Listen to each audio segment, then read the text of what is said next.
이 시간 함께 보실 하나님 말씀은 요한복음 19장 30절 말씀입니다.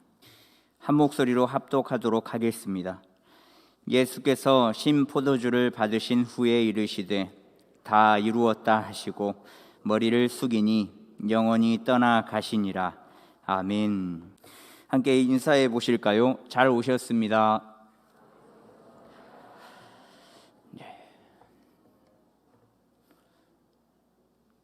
인사를 마쳤는데 질문 하나 드리겠습니다. 단순한 산수 문제인데 집으로 놀러온 친구 3명에게 사탕 12개를 나누어 주면 한 사람당 몇 개씩 나누어 가지면 되겠습니까?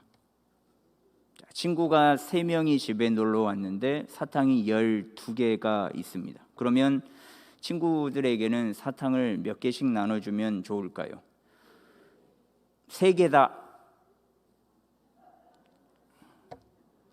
한 분, 4개다. 이제 한 5분, 나머지는 다들 자기가 먹고, 그렇습니다.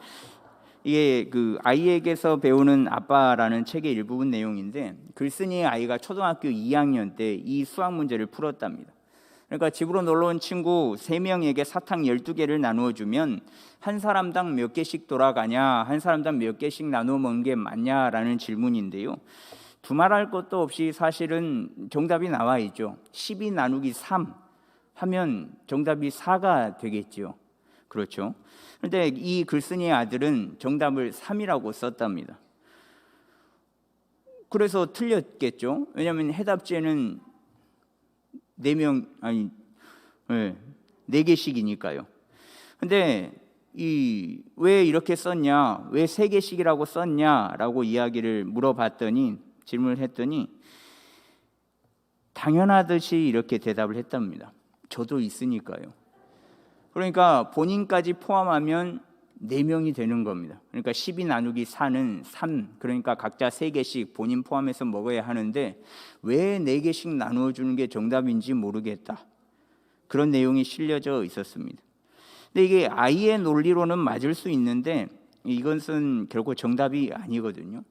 사실 아이가 말한 것처럼 세상의 계산법은 언제나 내 자신 반드시 포함시키는 게 세상의 법입니다. 나 자신이 절대 빠져서는 안 되는 거죠. 아니요, 나를 중심으로 삼는 것이 세상의 계산법입니다. 다른 일을 빼더라도 나 자신만큼은 들어가야 한다는 게 세상의 계산법입니다. 그래서 세상의 계산법으로는 다툼이 끝나지가 않습니다. 이 계산법으로 계산하여서 지난 정권이 파국으로 치닫지 않았습니까? 그때의 상황을 한번 생각해 보십시오. 그때의 일들을 생각해 보십시오. 그때의 나라의 모습을 한번 생각해 보십시오. 자기만을 생각하는 이기적인 계산법을 도입한 이들 때문에 이 나라, 모두의 나라, 모든 국민의 나라, 우리의 사랑하는 조국 대한민국이 엄청난 진통을 겪지 않았습니까? 한 나라를 치리하는 대통령은 세상의 계산법을 적용해서는 안 됩니다. 자기 자신이 중심이 되어서 계산을 한다면 사실 대통령을 하면 안 되겠죠. 5천만 국민을 대표한 사람이 5천만 국민을 수용하는 계산법이 아니라 자기 자신만의 계산법을 가지고 계산을 한다면 그것은 명백한 불법이고 편법입니다. 그리고 더욱이 친분이 있는 이들에게 그 계산법을 허용하는 것은 사실 대통령의 자격이 없다라고 말할 수 있겠죠. 대통령은요, 이 나라를 치리하는 중심에 서 있는 그 사람은요, 늘 언제나 변함없이 자기만의 계산법이 아니라 모든 국민들의 계산법을 가지고 계산해야 되기 때문에 그렇습니다. 단 한 사람의 이익을 위한 계산법을 적용한다면 그것은 5천만의 나라가 아닌 개인의 나라다라고 생각할 수밖에 없다는 것이죠. 그런데 이런 생각을 하시는 분들이 있으실 겁니다. 자기 자신을 포함한 계산법이 그렇게 잘못된 것인가? 왜 내 자신을 넣으면 안 되는 것인가? 왜 그게 잘못된 것인가? 근데 분명히 잘못된 일이거든요. 왜 잘못된 것이냐면 자기 자신이 들어가는 세상의 계산법은 보통 불법과 편법이 난무하기 때문에 그렇습니다. 세상의 계산법을 독단적으로 대입시켜 이득을 본 사람들, 그리고 아직도 한 개인을 위한 계산법으로 치리한 일을 찬양하는 사람들이 굉장히 많은데, 그분들은 결과적으로는 대한민국이 경제 성장을 하고 경제 발전을 하지 않았냐라고 반문을 하죠. 근데 글쎄요, 결과만을 보고 경제 발전과 성장이 있었다고 자부할 수는 없는 것 같습니다. 왜냐하면 진정한 발전과 성장은 결과가 아닌 과정 속에서 드러나기 때문에 그렇습니다. 사실 결과는 언제든 바뀌는 것이지 않겠습니까? 아무리 노력하고 될 때가 있고 아무리 노력해도 안 될 때가 있고, 결과는 수시적으로 바뀌는 것이지 그 과정 속에서 모든 게 드러나기 때문에 진정한 발전과 성장은 과정 속에 있다라고 말해도 과언이 아닙니다. 늘 좋은 결과만을 가질 수는 없습니다. 늘 성장과 발전만이 있는 것은 아닙니다. 늘 성장과 발전이 있다면 오히려 독이 될 수도 있습니다. 왜냐하면 작은 일에도 또 작은 틈새에도 무너질 수 있기 때문에 그렇습니다. 그 틈새로 인해서 우리 모두의 나라가 무너진 적이 있지 않습니까? 나라는 모두를 위한 것이지 단 한 사람의 개인의 것이 아닙니다. 단 한 사람의 이익을 위하여서 계산법을 적용한다면 사실 그것은 이미 나라가 아니다라고 말할 수 있겠습니다. 다음 달이 벌써 4월입니다. 굉장히 시간이 빠르죠. 봄은 참 좋은 계절이었는데 이제는 봄을 떠올리면 좀 마음이 어려운 계절이 되어버렸습니다. 2014년 4월 16일 발발했던 세월호 사건 때문에 그렇습니다. 사망자 304명 중에 250여 명이 고등학생이어서 더욱더 그랬습니다. 이 일이 발생한 지 벌써 7년이, 올해 7년째인데 7년이 다 돼가고 있습니다. 이 7년이 되면요, 세월호 참사에 책임을 져야 할 사람들의 범죄 행위를 처벌할 수 있는 공소시효가 끝납니다. 그런데 감사하게도 지난 2월 9일에 사회적 참사법이 국회에 최종 통과되어서 1년 6개월이 연장되기는 했습니다만 7년이 다 되어가는 이 시기에 사실 아직도 제대로 밝혀진 진실이 하나도 없습니다. 그런데 이런 일들이 비일비재하게 일어나지 않습니까? 왜 이런 일들이 일어나는가? 일어나지 않아야 할 일들이 왜 이렇게 자주만 되풀이되면서 일어나는가? 그것은 세상의 계산법을 대입하기 때문에 그렇습니다. 죽은 아이들은 불쌍하지만 이미 죽었으니 나는 살아야겠고, 또 시키는 대로 해야만 내 삶을 또 우리의 가정을 연명시킬 수 있기 때문에, 살아갈 수 있기 때문에 그렇게 살아가는 현실, 참 안타까운 모습입니다. 이렇게 무거운 말씀들을 전해드렸는데 이 말씀을 들으시면서 여러분들은 어떻습니까?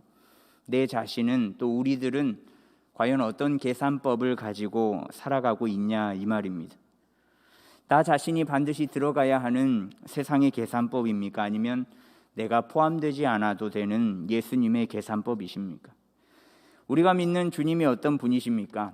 생명과 부활의 주님이시고 또 평강의 왕이시지 않겠습니까? 예수님이 생명과 부활의 주요 또 평강의 왕이신 것은 이 예수님의 계산법에는 예수님 당신이 빠져 있기 때문에 그렇습니다. 늘 자기 자신이 포함된 것이 아니라 늘 언제나 예수님 당신은 늘 빠져 있었습니다. 그 증거가 오늘 말씀에서 예수님의 최후를 이렇게 증거하고 있지 않겠습니까? 오늘 본문 말씀 보시면요, 예수께서 신 포도주를 받으신 후에 이르시되 다 이루었다 하시고 머리를 숙이니 영원히 떠나가시니라. 예수님께서 돌아가시면서 다 이루었다라고 말씀하십니다. 도대체 무엇을 이룬 건가? 당신께서 태초부터 하셔야만 하는 사역, 십자가에 달려 돌아가시는 그 사역을 통하여서 전 인류에 대한 구속의 사역 말입니다. 그러나 이 십자가 사건을 본 사람들은 예수님을 실패한 메시아다라고 생각했을 겁니다. 온갖 병은 다 고치고 온갖 귀신도 쫓아내고 바다 위를 걸으면서 또 작은 것으로 많은 사람들을 먹이면서 또 죽은 자도 살리는 메시아인데, 우리를 그렇게 로마의 속국에서 압제해서 빠져나올 수 있게끔 도와줄 그 메시아인데, 그렇게 기다렸던 메시아가 죽어버렸습니다. 그것도 당시에 가장 치욕스러운 형벌이라는 십자가 도상에서 말입니다. 죽지 않고 그 자리를 박차고 일어나서 로마 군인들을 단방에 제압하고 이제는 반대로 로마를 속국으로 삼아야 할 메시아가 죽었으니 메시아를 기다렸던 당시의 모든 사람들은 실패한 메시아가 아닌 가짜라고 생각했을 겁니다. 그러나 예수님은 실패하시지 않으셨습니다. 또 가짜 메시아도 아닙니다. 예수님은 십자가에서 죽으심으로 모든 것을 이루셨습니다. 예수님을 바라보는 이들은 세상의 계산법으로 예수님을 메시아로 판단했지만 예수님은 당신만의 계산법, 예수님만의 계산법으로 계산을 하셨기 때문에, 사역을 하셨기 때문에 십자가의 죽음이 다 이루신 사역이 되었던 겁니다. 오늘 말씀 30절 가장 끝머리에는 떠나가시니라라는 단어가 쓰여 있습니다. 이 떠나가시니라라는 의미의 동사는 포기한다라는 의미를 가지고 있습니다.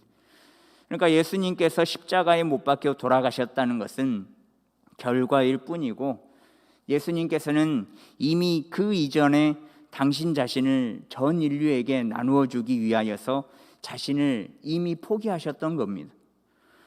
예수님의 자기 자신의 포기하심이 없었다면 이 십자가는 단순한 나무 토막일 뿐, 나무 토막에 불과할 뿐, 우리가 그 앞에서 영원한 부활의 생명과 또 평안을 얻을 수는 없을 겁니다.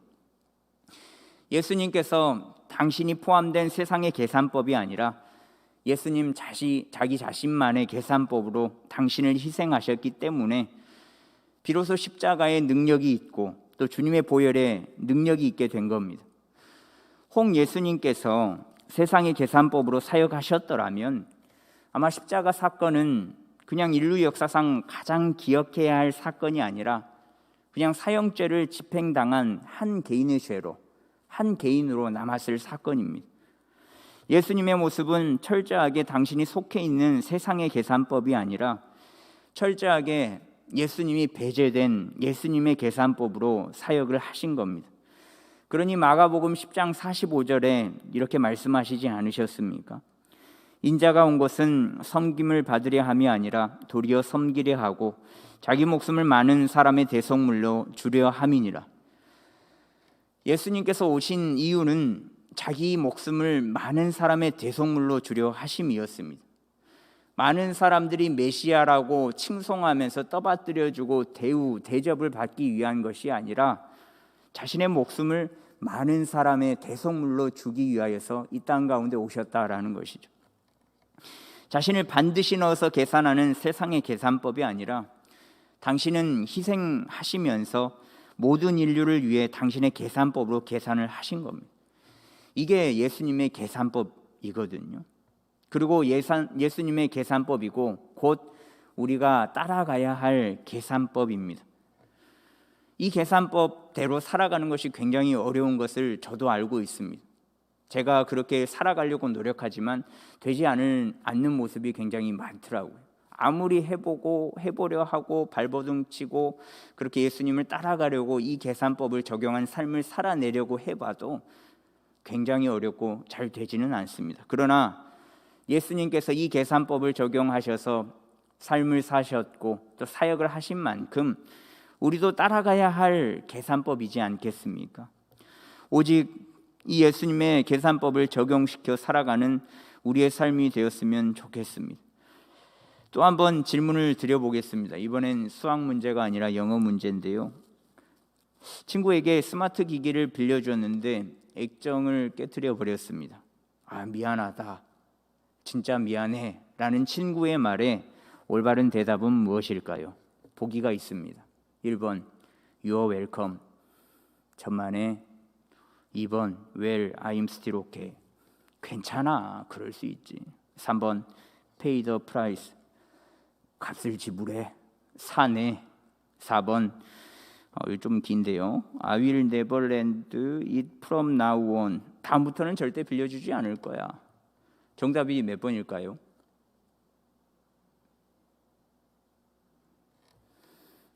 정답은 2번입니다. 괜찮아, 그럴 수 있지, 괜찮아. 근데 이게 문제의 정답인데 4번을 고르는 사람들도 꽤 많다는 거죠.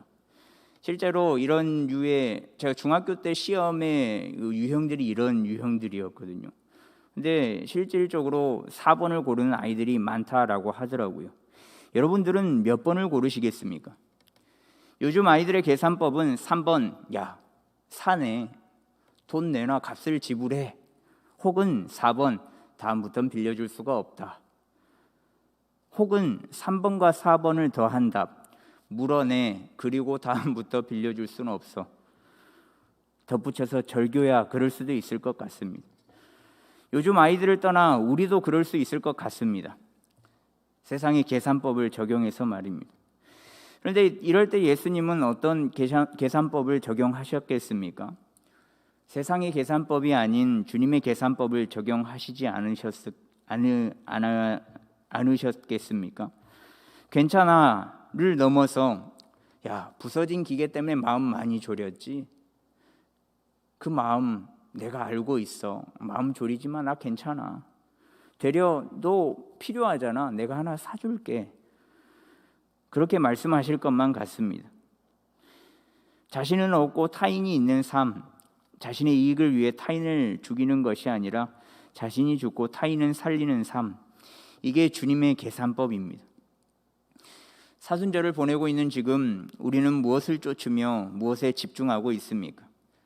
주님의 십자가를 더 깊이 묵상하는 이 사순절에는 철저히 세상의 계산법이 아닌 주님의 계산법을 적용하며 나아가기를 간절히 소망합니다. 여러분들은 어떤 계산법을 가지고 계산하며 살아가고 있으십니까? 세상의 계산법입니까? 아니면 예수님의 계산법입니까? 그것을 알 수 있는 방법이 있습니다. 그 방법은요, 지금 내 자신의 모습을 살펴보면 됩니다. 누구와의 분쟁에 시달리고 있다, 이러면 죄송한데 세상의 계산법을 사용하고 있다라고 볼 수 있습니다. 세상의 계산법이 아닌 주님의 계산법을 사용을 한다면 분쟁은 아마 종결될 것, 아니 이미 종결되었을 겁니다. 또 우리의 조국이 어려운 일에 처해 있을 때 조국을 생각하지 않는다면 또 이건 역시 세상의 계산법을 사용하고 있다라고 볼 수 있습니다. 예수님을 믿는 그리스도인이라면, 스스로를 그리스도인이라고 칭하는 이들이라면 타인과의 분쟁은 없을 뿐더러 나라의 일에 귀 기울이고 기도하며 또 힘써 행해야만 합니다. 나라가 있고 내가 있음을 반드시 기억하고 나라에 대한 관심을 가지고 기도하고 또 행동하는 우리가 되면 좋겠습니다. 또 저희들이 어려운 시국을 보내고 있지 않습니까? 이 시국에 예수님의 계산법을 대입하면 좋겠습니다. 누구보다 더 정부의 방침을 어기지 않고 잘 따르는 교회가 되면 좋겠습니다. 방침을 지키는 일은 예배를 포기하는 것, 또 교회의 세력을 무너뜨리려는 정부에 일조하는 일이 아닙니다. 방침을 지키는 것은 생명을 살리는 일이고 또 사람을 살리는 일이고 교회를 살리는 일입니다. 이 시국에 사회가 교회를 지탄하는 일이 어떻게 일어났는지 모르는 분들이 없을 겁니다. 정부의 방침을 잘 지켜서 일어난 일은 거의 없습니다. 교회가 지탄받는 일의 다수는 방침을 어기고 일어난 일들이지 않습니까? 이런 일들이 일어날 때마다 또 내 각자 가지고 있는 어려움이 일어날 때마다 우리가 자주 하는 질문이 있지 않습니까? 예수님이라면 과연 이때 이 문제가 있을 때 어떻게 하셨을까? 이런 상황에 예수님이라면 어떻게 하실까? 이 시국에 예수님이 계셨더라면 어떻게 하셨을까? 정부가 교회를 탄압하고 교회를 무너뜨리려고 하니까 알지 못하게 비밀리에 예배하자고 하셨겠습니까? 정부의 방침은 사단의 방침이니 기도하며 물리치자고 하셨을까요? 아니요, 아마 그 반대셨을 겁니다. 교회가 어떻게 하면 사람을 살리고 나라를 살릴지 고민하시고 그 방침을 잘 따랐을 거라고 생각됩니다. 예수님은 사람을 죽이는 분이 아니라 살리는 분이시기 때문에 그렇습니다. 그리고 우리가 믿는 예수님은 교회를 무너뜨리는 분이 아니시라 교회를 굳건하게 세우시는 분이시기 때문에 그렇습니다.